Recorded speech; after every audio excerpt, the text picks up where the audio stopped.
মেহেদী, এখন পরিস্থিতি কেমন দেখছেন এবং জনসাধারণের সাথে আপনার কোনো কথা হয়েছে কি?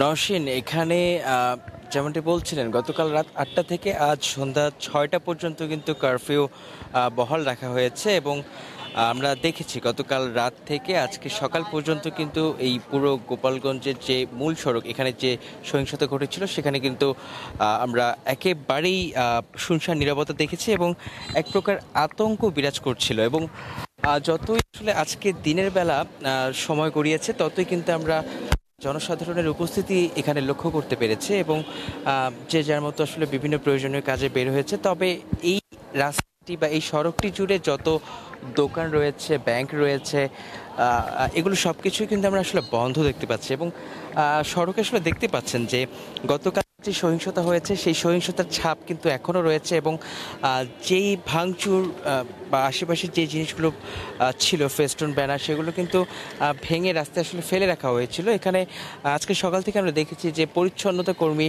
এবং যে প্যান্ডেলের লোকগুলো রয়েছে তারা কিন্তু এইখান থেকে এই অবশিষ্ট জিনিসগুলো আসলে নিয়ে যাচ্ছে এবং কারফিউ যেহেতু এখনও চলমান রয়েছে, এখানে দেখতেই পাচ্ছেন আমরা কিছুক্ষণ পরপর কিন্তু পুলিশের টহল নিয়ে যেতে দেখতে পাচ্ছি। এবং নওশীন যেটি জিজ্ঞেস করেছিলেন যে এখানকার আসলে জনসাধারণের মন্তব্যটা কি, এখানে আসলে মিশ্র প্রতিক্রিয়া রয়েছে। যেহেতু এখানে শেখ মুজিবুর রহমানের বাড়ি এবং তার সমাধি এখানে রয়েছে, এখানে এক একজন এক একভাবে আসলে মন্তব্য করছেন, যদিও তার আসলে সুস্পষ্ট কোনো প্রমাণ বা কোনো প্রমাণ আমরা এখন পর্যন্ত পাইনি। এবং তবে এটি একটি বার্তা আমরা পেয়েছি যে গতকাল জাতীয় নাগরিক পার্টি যখন এই গোপালগঞ্জে এসেছে এবং শত বাধা উপেক্ষা করে এখানে তারা সমাবেশ করেছে, তো এইখান থেকে আসলে এই গোপালগঞ্জবাসীর যে একটা ছিল যে এখানে আওয়ামী লীগের বিরুদ্ধে কেউ কোনো রকম কোনো কথা বলার সাহস পেত না। আমরা কিন্তু আজকে দেখেছি যে গতকালকে জাতীয় নাগরিক পার্টির এখানে সমাবেশ করার পর থেকে এখানে আজকে সরাসরি এখানে গোপালগঞ্জবাসীর সামনে কিন্তু তারা জাতীয় নাগরিক পার্টিকে শুভেচ্ছা জানিয়ে এইখানে বক্তব্য দিয়েছে এই গোপালগঞ্জবাসীর সামনে।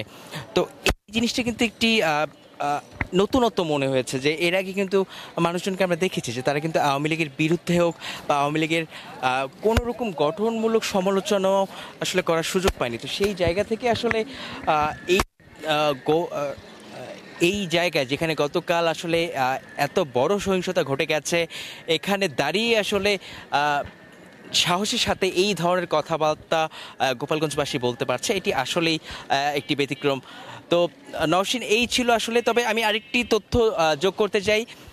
ডিআইজি আসলে বলেছেন যে এখানে যে সাধারণ রয়েছে তাদের নিরাপত্তা শতভাগ তারা নিশ্চিত করবে। নওশীন, গোপালগঞ্জ থেকে জানাচ্ছিলেন সহকর্মী মেহেদী হাসান।